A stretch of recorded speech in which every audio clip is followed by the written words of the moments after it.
All right, let's talk about South India. We're talking about a history that spans 4,000 years, a place of ancient kings, absolutely staggering wealth, and epic empires. In this explainer, we're going to journey through this incredible story and see how this region didn't just exist, it actively shaped and was shaped by the rest of the world. Okay, so to get our heads around this huge timeline, we're going to break it down into 5 acts. We'll kick things off with the ancient Tamil kingdoms, then move through the great empires, the sultanates, the successor states, and finally, land in the modern era. Let's get into it. So let's start at the beginning. We're going way back to the ancient Tamil kingdoms, where 3 powerful dynasties basically ran the show. They controlled these super lucrative trade routes to the west. We're talking about wealth that even caught the eye of the Roman Empire. For hundreds and hundreds of years, the whole southern tip of India was the playground of 3 major powers. You might have heard of them as the 3 crowned kings, the Pandyas, the Cholas, and the Cheras. This whole time is known as the Sangam Age, and it was just this incredible period of art and literature. I mean, some of the most beautiful, earliest Tamil literature comes from right here. Yeah, and what I find so cool is that each kingdom had its own thing, its own economic specialty.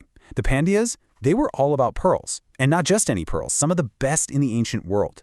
The Cholas were the masters of textiles, and the Cheras, over on the Malabar coast, they had a total monopoly on the hottest commodity around, spices, especially pepper.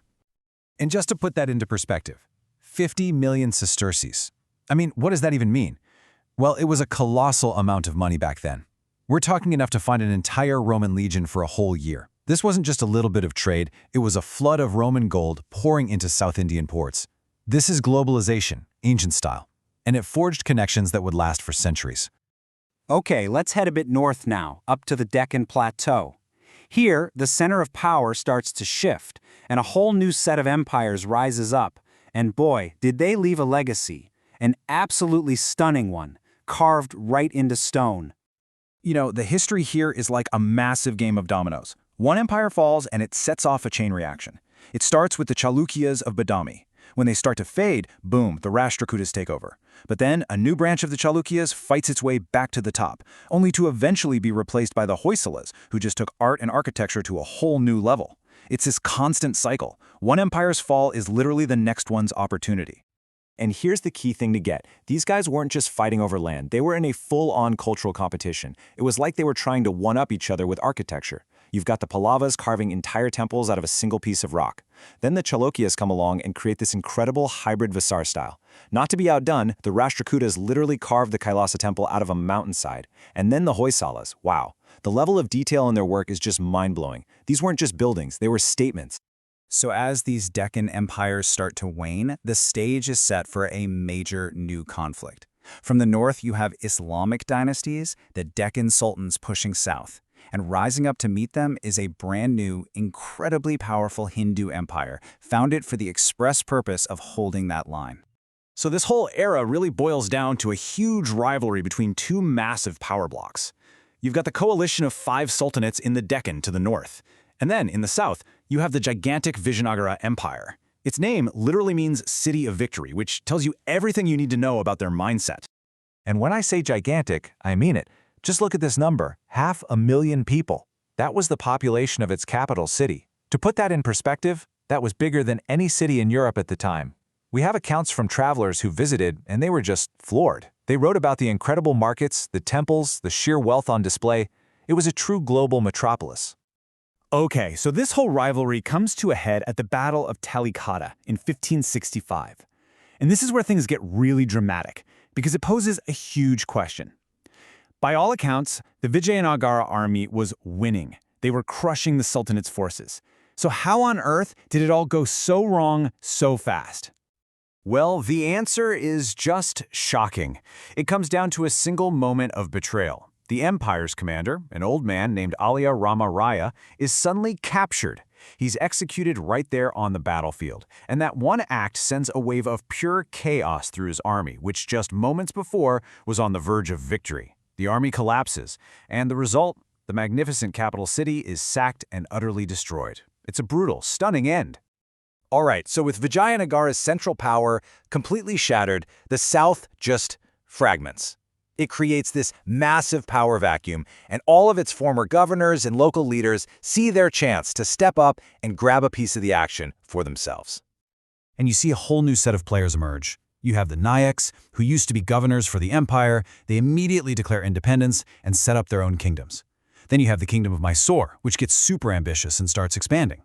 And from the north, the mighty Maratha Empire sees all this chaos and starts pushing south, looking to take advantage. It's a total free-for-all. But here's the really important part. Even though the empire itself was gone, its culture and traditions were very much alive.